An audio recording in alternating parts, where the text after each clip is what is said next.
all due respect, banggitin mo pag may nakausap Hindi po, ka. sir. Ang alam po kasi, dito po sinabi ko lang po na kaya hindi po napapasok dahil blacklisted. Hindi ganito, kanina pa ako nag-observe sa'yo eh. May nakakausap ka sa office, di ba? Pero hindi mo nababanggit na last year pa siya blacklisted, nag-request siya, nag-process, nagbayad, may resibo. Unfortunately, hanggang ngayon blacklisted. Kasi kaya ko lang nabanggit, brother, chief, importante yung complete information. Nung nagka-problema ng ganito, Sir, noong June 17 po. kailan po, saan ka pumunta? Doon po sa main po. Sa main? Opo, tinanong ko po doon. Anong sabi? Ang sabi po sa akin, kumuha daw po ako ng SPA para daw po ano daw po yun po yung pinapirma ko noong June 18 po dito po ulit, sir. Bumalik po ulit. Kanina pinapirmahan? Sa asawa ko po kasi yun po sabi sa immigration po. Tapos So nakaharap mo siya? Hindi po nila inalam. Inaksyonan ni Colonel Busita ang dulog ng isang Pinay na may asawang foreigner. Dahil umano mga idol, na-hold ang kanyang mister na may 4 na araw na. Samantalang nag-comply naman sila at sinunod ang lahat ng requirements ng Bureau of Immigration para lang ma-release ang kanyang mister na nasa blacklisted pa din. Buti na lang, andito ang tagapagligtas na si Colonel Busita. Kaya tara, sabay-sabay nating panoorin ang may init na eksena ukol dito. Ikaw ba yun? Oo. Saan naka-hold ang mister mo? Sa terminal, ay sa ano daw po, sa fourth floor daw po, sir. Oo. Kailan pa? June 17. Nag-overstay po siya, kaya nag-blacklist. Pero last year po, binayaran ko na po. Saan ka nagbayad? Sa BR, Sa BI.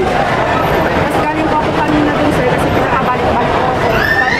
Pabalik-balik ka sa BI. Okay. Pinangako ko na po sa labas ng Sa labas ka natulog? sa may guardia po. Kasi pag-uwi pa po ako ng La Union sa Marata. Kasal ka sa kanya? Saan kayo kinasal? Sa Rosario. Saan? Sa Rosario po. Rosario? La Union, sir. La Union. Binayaran ko po na blacklist po niya, sir. October 2024 Magkano? po. 50,000 pesos. Marami po yun, sir. 100 plus po yung binayaran ko po sa kanila. Iba-ibang resibo. Yes po. Hindi po. Ay pa pa. Sir, ay pa po, sir.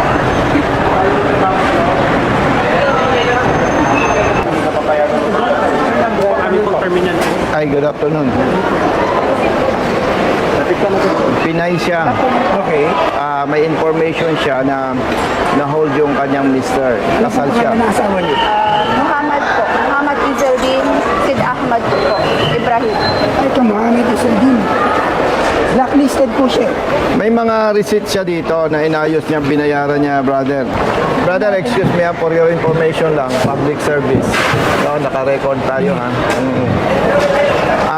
Ang gusto nating malaman, anong status niya ngayon? Sir, ang sinusunod po natin as protocol po dito, kung ano po yung nakalagay sa database namin.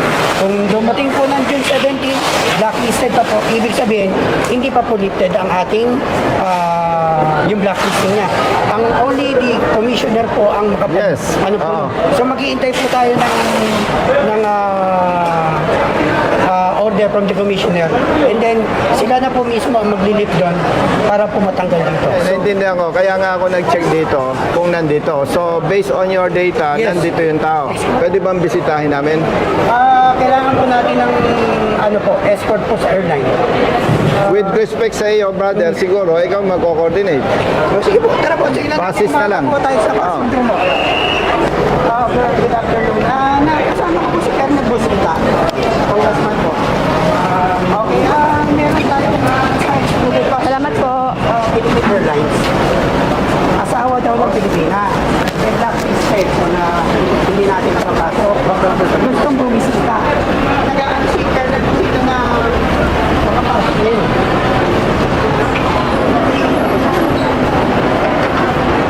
Good afternoon po. Nandito po kayo sa Terminal 1 ngayon. Si Colonel Busita. Nandito po sa Terminal 1. Ina-assist na asawa niya sa student passenger. Nagaan po sila na makapasok po kayo dito sa atin sa Terminal 1. Kahit lang po ka po sa opisina.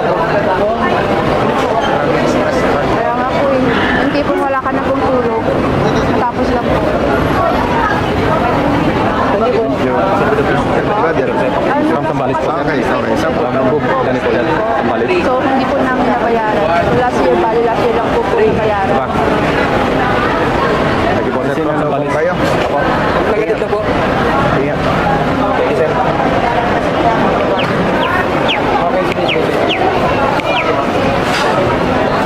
Okay po.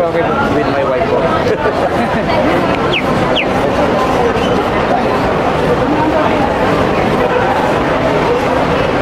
Thank you. Ingat. Sabi po ni Kuya Marlel, kasama na lang daw po tayo sa opisina ni General Manager Lito Alvarez kasi sila lang daw po ang po pwede mag-approve, wala po. Okay, sige. Sasama na lang tayo. Okay, sige. Thank you. Mrs. Halika. Nag-aalala yung Mrs. Ongoing meeting. Sinong pwedeng makausap namin? Sir, wait lang po, sir. Inform ko lang po yung hospital. Sige. Wala po si Jim, sir. Sige, mabilis lang kamo. Thank you. Brother, good afternoon. Meron kasing lumapit sa akin, kababayan natin, Pinay. Kasal siya sa foreigner. Last year, na-hold siya dahil ng blacklisted. So, nagbayad sila, nag-process ng requirement dyan sa BI, sa head office. Last year. Itong June 17, dumating yung husband niya, na-hold na naman until now. At hanggang 5:30, ano ba oras na? Aabot pa kami kung pupunta kami dyan. 410 na po. 410. Wala nga na tayo. Traffic. Ganito na lang brother, with respect sa iyo, kasi syempre Friday ngayon, picturean ko yung documents, tapos paki-verify ano bang nangyari, bakit ganun. Thank you ha. Thank you. Okay, bye-bye.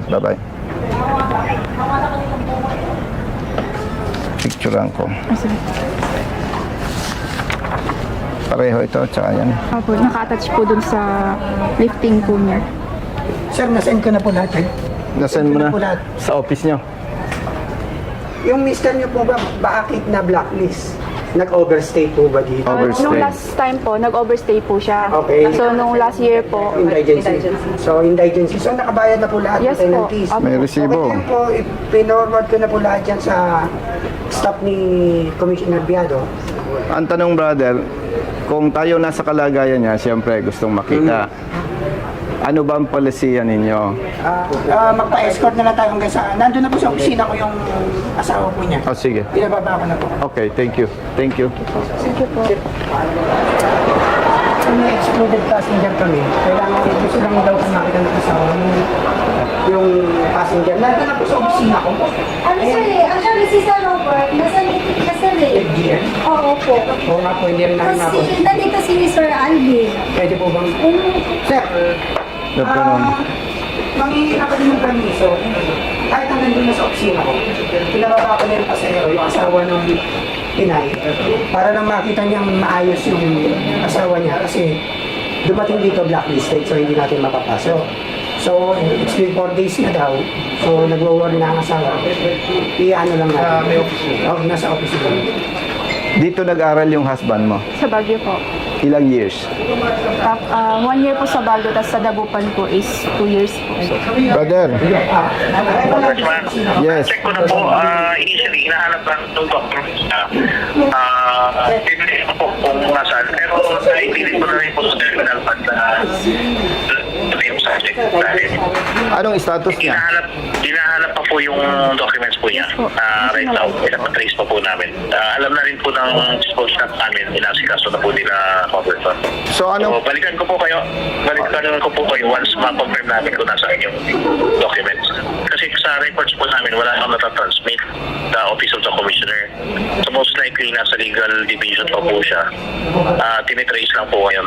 So anong magiging possibility niyan kung makita ninyo na hindi pa approve po? Tingnan po natin Congressman kung nasaan yung papel para doon po sila makapag-assess yung mga lawyers po namin dito sa Office of the sige. Commissioner po. Actually, kaya ito pumunta sa office ko, hindi na malaman kung saan makikipag-usap at kung anong gagawin eh.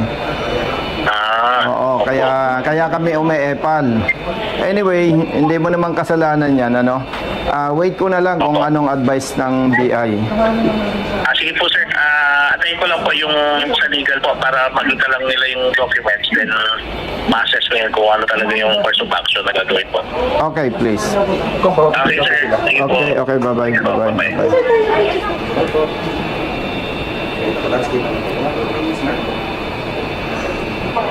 Kaya kayo, huwag kayo mag-asawa ng foreigner, ha?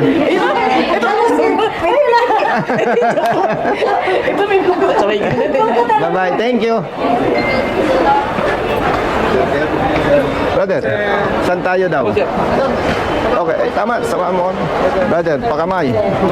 Muwi na kayo. Ha? Okay, thank you.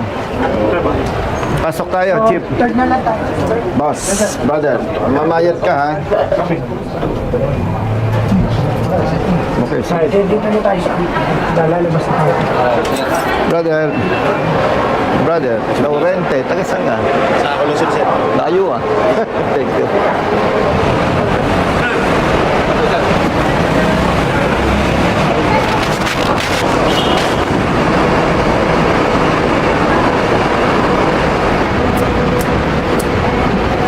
Dapat may brother, BI assistance desk. Meron naman po doon sa main office ko. Nagpunta ko siya na main office lang po na skasok na siya. Brother, hello po. Ingat. Ma'am, si Colonel Busita po, accompanied po niya yung isang asawa ng excluded passenger na sa exclusion via Philippine Airlines po dumating. Since blacklisted po, hindi po nakapasok. Kaya nag-worry po ang asawa. Hindi po, blacklisted po talaga. So, hindi po talaga. Okay po. By the way, ma'am, excuse me. Sasali lang ako. Hindi kasi binabanggit niya. Blacklisted siya last year. Nag-comply yung misis. May mga resibo sa BI. Unfortunately, hanggang ngayon, hindi pa deleted sa blacklist. Sinasabi ko sa inyo kasi iba yung dating na blacklisted. No? Oo. Ito yung wife niya. Gusto kong makita para ma-check ko rin kung anong situation ng subject foreigner. Okay, thank you. Chief, with all due respect, banggitin mo pag may nakausap Hindi po, ka. sir. Ang po kasi, dito po sinabi ko lang po na kaya hindi po napapasok dahil blacklisted. Hindi, ganito. Kanina pa ako nag-observe sa'yo eh. May nakakausap ka sa office, di ba? Pero hindi mo nababanggit na last year pa siya blacklisted, nag-request siya, nag-process, nagbayad, may resibo. Unfortunately, hanggang ngayon blacklisted. Kasi kaya ko lang nabanggit, brother, chief, importante yung complete information. Kasi pag sinabi mo agad blacklisted, parang ang connotation agad nun, questionable itong tao na to.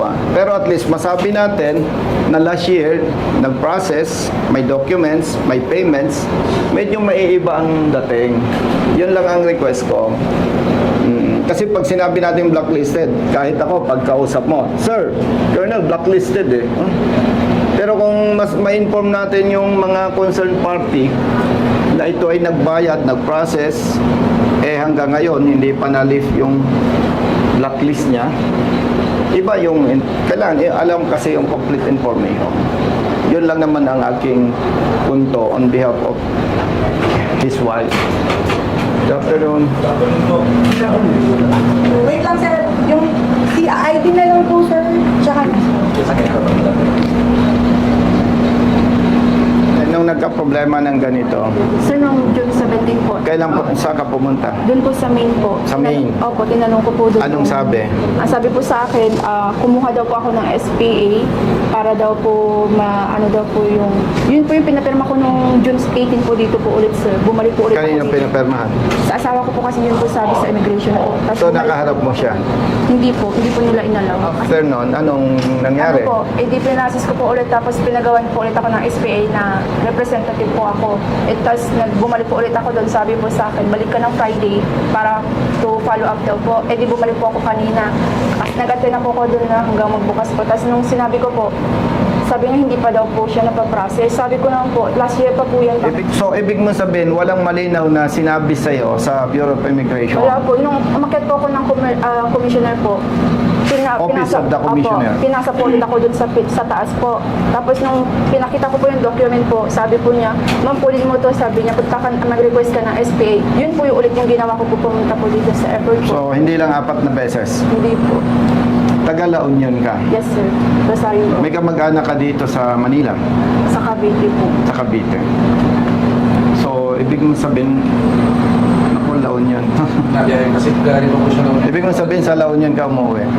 Apo sir, nung June 18 po, nung June 18 po, after ko po nagpasa po ng SPA, kapilitan po na umuwi po ako ng La Union, tapos bumalik po ako ng alas 12 kanina po, ng madaling araw. Nag-antay na po ako hanggang mag-open po ng immigration po, para maaga po akong matapusan. Pero yun po. Thank you, okay. Salamat po.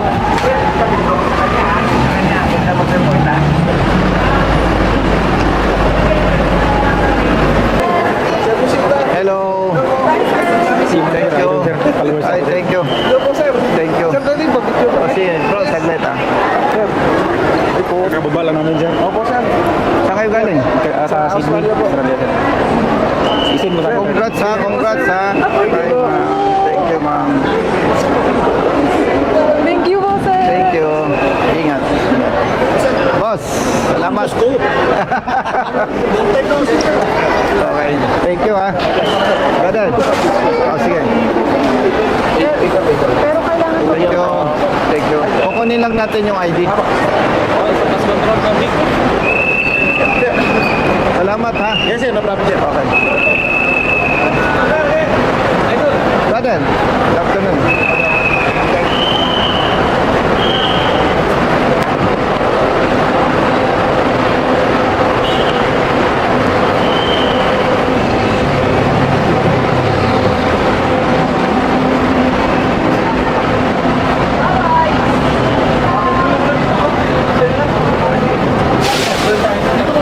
Hindi na kami peperma. Ma'am, thank you po. Salamat po. Thank you ha. Thank you.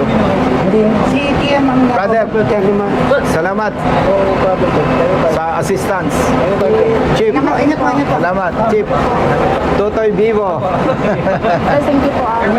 Ah, sige. Thank you, sir. Thank you, sir. Ayos po. Thank you, sir. Yes po. Down yun po talaga siya. Thank you po. Thank you. Pangasinan po kayo? Saan po sir? Nakakilala niyo sir? Yung pinsan ko po. Thank you po. Billy Carbonell po.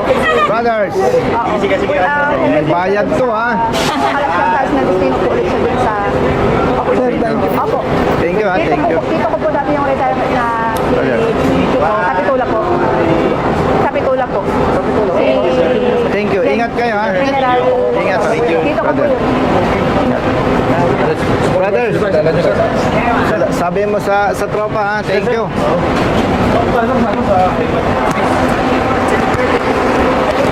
Brother, thank you. Thank you sa assistance ha. Snappy. Thank you. Let's go. Thank you.